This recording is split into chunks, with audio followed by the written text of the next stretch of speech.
సమస్త మహిమా ఘనత ప్రభువులు యేసుకి చెల్లునుగాక. మన ప్రభువును రక్షకుడైన యేసుక్రీస్తు నామములో మీ అందరికీ నా ప్రత్యేకమైన వందనాలు. దేవుడు మన కుటుంబాలన్నీ దీవించి ఆశీర్వదించునుగాక.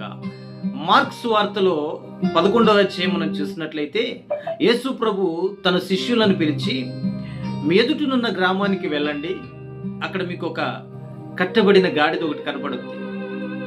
ఆ కట్టబడిన గాడిదను మీరు విప్పి తీసుకుని రండి. మీరు విప్పే క్రమంలో ఆ యజమానుడు వచ్చి, ఎందుకు విప్పుతున్నారయ్యా అని మిమ్మల్ని అడిగితే, ఆయనతో గొడవ పడకుండా, వాదన పడకుండా, ఎక్కువగా మాట్లాడకుండా, ఇది ప్రభువుకు కావలసి ఉన్నది అని చెప్పండి.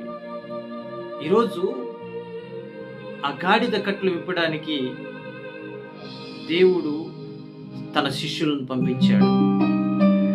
ఆధ్యాత్మికంగా మనం చూసుకున్నట్టయితే ప్రభువుకి అది కావలసి ఉంది. ఇక్కడ కట్టబడిన గాడిదలు ఎవరా అంటే నువ్వు నేనే. ఈ కట్టబడిన గాడిద కట్లు విప్పడానికి మన దగ్గరికి ఒక సేవకుడు వచ్చాడేమో, ఒక సంఘం వస్తుంది, ఒక విశ్వాసి వస్తున్నాడు. ఆధ్యాత్మికమైన కట్టబడిన కట్లను నీ నుండి విడిపించడానికి, నీ జీవితం నుంచి విడిపించడానికి, అనేక సార్లు బంధకాల్లో పడిపోయిన నీ కట్లను విప్పడానికి ఈరోజు ఓ సేవకుడు వస్తున్నాడు నీ దగ్గరికి. ఒక సంఘం వచ్చింది, ఒక విశ్వాసి నిన్ను బలపరుస్తున్నాడు.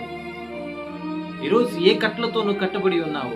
ఆర్థిక సమస్యలు అనే కట్లతో కట్టబడి ఉన్నావా? అప్పులు భారం అనే కట్లతో కట్టబడి ఉన్నావా? రోగం అనే కట్లతో కట్టబడి ఉన్నావా? కుటుంబంలో నెమ్మది లేని పరిస్థితులు అనే కట్లతో కట్టబడి ఉన్నావా? పిల్లలు మాటిని అనే కట్లతో కట్టబడి ఉన్నారా? నీ భర్త చెడు వ్యసనాలు అనే కట్లతో కట్టబడి ఉన్నాడా?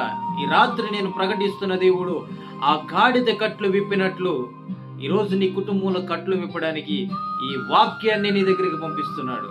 నువ్వు నమ్మి విశ్వాసం ఉంచగలిగితే నీ జీవితంలో అద్భుతమైన కార్యాలను నువ్వు చూడగలవు. అద్భుతమైన రీతిగా నా దేవుడు నిన్ను బలపరిచి వాడుకోగలడు. ఏ సమస్యతో నువ్వు బాధపడుతున్నావో, ఏ రోగంతో నువ్వు బాధపడుతున్నావో, ఏ ఇబ్బందికరమైన పరిస్థితులు అనే కట్లతో నువ్వు బాధపడుతున్నావో, నీ దుఃఖమును నాట్యంగా మార్చడానికే అక్కడ కట్టబడిన గాడిద కట్లు విప్పడానికి నజరేయుడని యేసు ఈ వాక్యాన్ని నీ దగ్గరికి పంపిస్తున్నాడు.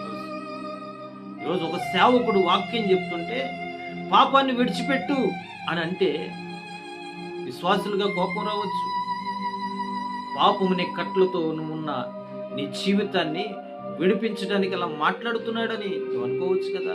శాపము నుంచి విడిపించడానికి అలా మాట్లాడుతున్నాడు అనుకోవచ్చు కదా. ఈరోజు సేవకుని మీద అలిగి సనిగి గొనిగి వ్యతిరేకంగా మాట్లాడి అనేకమైన